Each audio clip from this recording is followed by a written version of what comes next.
இடைப்பட்ட நாட்களில் சிக்கன் எடுக்கிறப்பவும் எங்களால் முழு கோழியை முழுதாக பயன்படுத்த முடியாதுன்னா உங்களை மாதிரி வாரம் ஒரு முறையெல்லாம் எடுக்கல.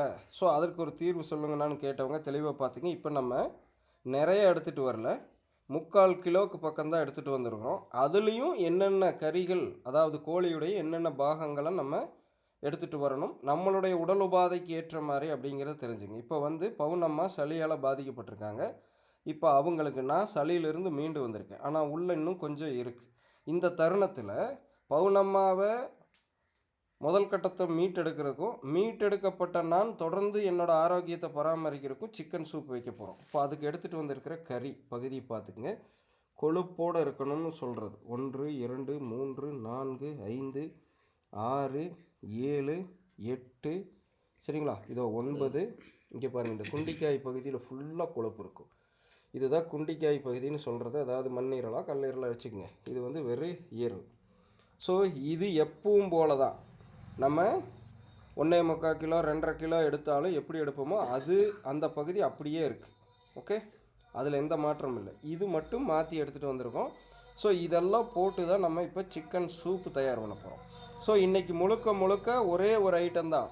ஞாயிற்றுக்கிழமை மாதிரி chilli chicken 65, chicken biryani, chicken வறுவல், சிக்கன் சூப்புங்கிற மாதிரியெல்லாம் இல்லாமல் 5 வகையானது செய்வோம்ல, அதெல்லாம் இல்லாமல் ஒரே ஐட்டம் சிக்கன் சூப்பு. ஆனால் அதே நேரம் அதை இழந்த சக்தி ஈடுகட்டும் இட்லிக்கு மேட்சாகவும் சாப்பிட போகிறோம்.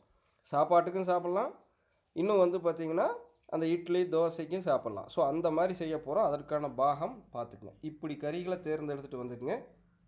இப்போ இது வெட்டி எடுத்துகிட்டு வந்தது தொடைப்பகுதி இருக்கு இல்லைங்களா, அதை 2ஆக வகுந்து ஒரு பகுதி அப்படியே ஒரு கோழியுடைய ஒரு தொடைப்பகுதி அப்படியே ஃபுல்லாக இந்த பக்கம் தொடைப்பகுதினா வெறும் ஸ்டார்டிங் இல்லைங்க, வயிற்றை 2ஆக கிழிக்கிறப்போ அந்த நெஞ்சு கூடெல்லாம் சேர்ந்து வர அதிலிருந்து எடுத்த இடம். ஸோ ஃபுல்லாக இருக்குது.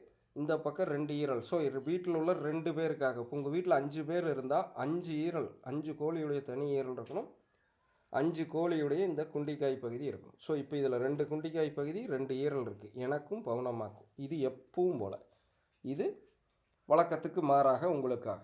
ஸோ தெளிவாக புரிஞ்சுக்கங்க, தெளிவாக இருப்பீங்கன்னு நினைக்கிறேன்.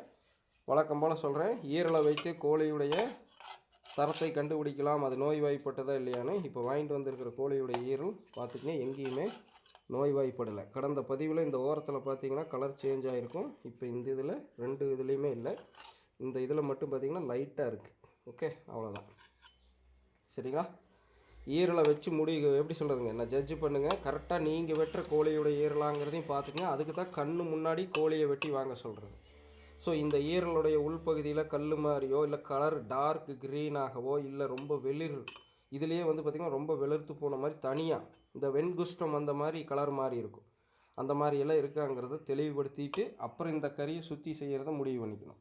அப்படி இருந்தால் வேறு மாதிரி, அப்படி இல்லைன்னா வேறு மாதிரி சுற்றி செய்யும் முறை அப்படிங்கிறத புரிஞ்சுக்கணும். ஓகேங்களா?